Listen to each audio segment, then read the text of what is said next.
Hi, do you have time to talk to Brooklyn Beauty Television BBTV?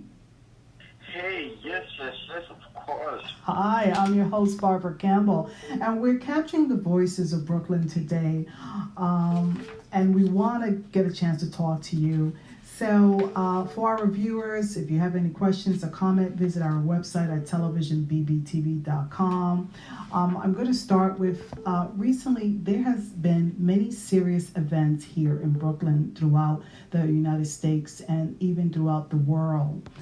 And I'm speaking, of course, about COVID 19 coronavirus and the issues of police brutality towards people of color, and most recently, in the murder of an unarmed, handcuffed African American man, George Floyd, by the police in Minnesota. Um, can you tell me some of your thoughts on these issues and how it has affected you? You know something, Barbara. Um, I myself, like so many people of color, are sick and tired of being sick and tired. We're sick and tired of our voices not being heard. And honestly, we've marched, we've protested, and our voices are not being heard. And it's really, really horrible. It really is. It's just horrible that it has come to this point. But the pot has boiled over. Okay, yes. So, it's horrible that it has come to this point of rage. We've tried the protesting. We tried the peaceful demonstrations. We respected Martin Luther King and his wishes of nonviolence. But I think now we're moving into Malcolm X's by any means necessary. And the looting and the rioting is just a symptom of rage. It's just a symptom of rage that has been festering and festering for years. And when I say years, I mean like 1865, 1865 we were emancipated. So 1865, 1965, this is 200 plus years of just getting basic human rights and being respected as human beings on the planet Earth. And I think that what's happening now is that the world, the planet, is on call. The planet is on call. I mean, they are seeing that we're not crying. We're seeing this is what's happening to people of color in the United States. This is what's happening to people of color possibly throughout the world. And at what point do you say enough is enough? Right. I want to also ask you, how do you think the government and society should respond to these incidents? Ooh, this got to be just a mass cleaning. The Me Too movement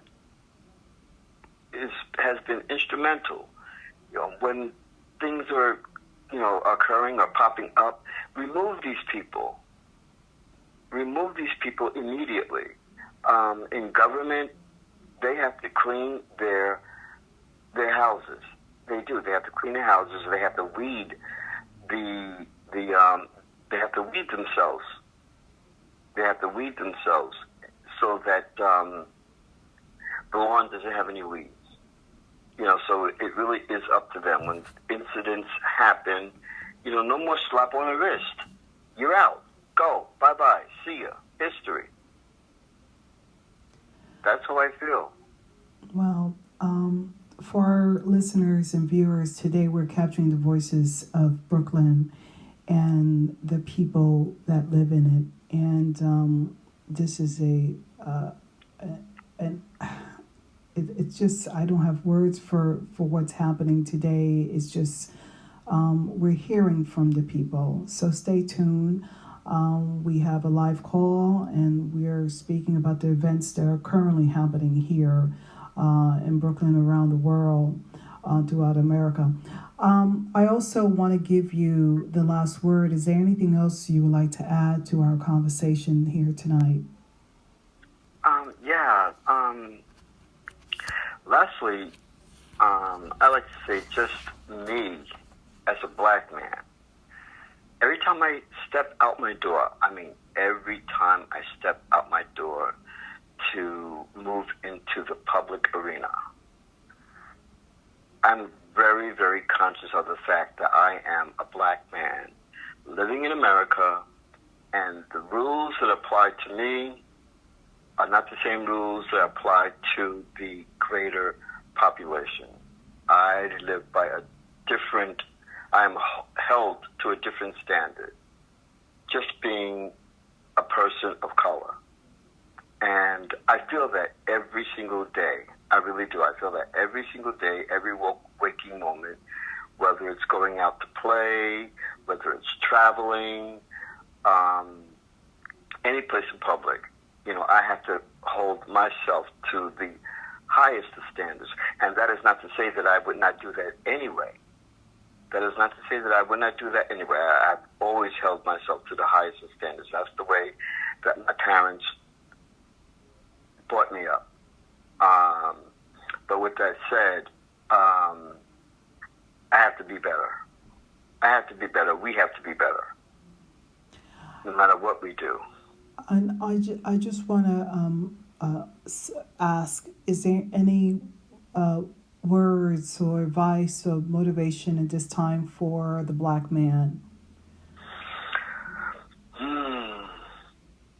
I would just stay strong, be careful, don't back down, and live in your power. It's yours, it's ours, and it's not for anybody to take from us. Live in your power.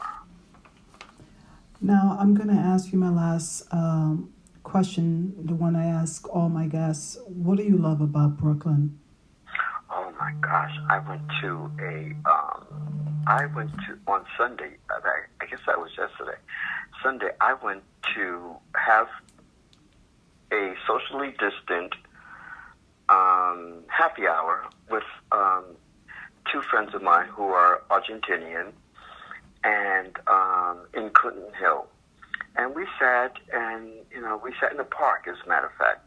We sat in the park, and we went to, after we had a couple of cocktails, adult beverages, we went to a block party that was right in the neighborhood, and people were out, and they were socially dancing and distancing themselves, but they were having a good time. People from all walks of life, from all ages, from toddlers to elderly people. And that's the thing I like about Brooklyn, that we are able to congregate with one another, show love for one another, and just live the Brooklyn way. That's how we do. Brooklyn, much love. Thank you so much. You're welcome. I want to thank you so much for taking our call. We want to wish you a good evening, and thank you once again for your support. To our viewers, please visit our website at televisionbbtv.com. This has been broadcast via Brooklyn Beauty Television BBTV. And you know what I like to say? Till then, stay in Brooklyn. You count, you matter, and support your community. And stay strong and united. Thank you. Thank you. Thank you. Good night. Thank you. Thank Good you night. very much. Good night.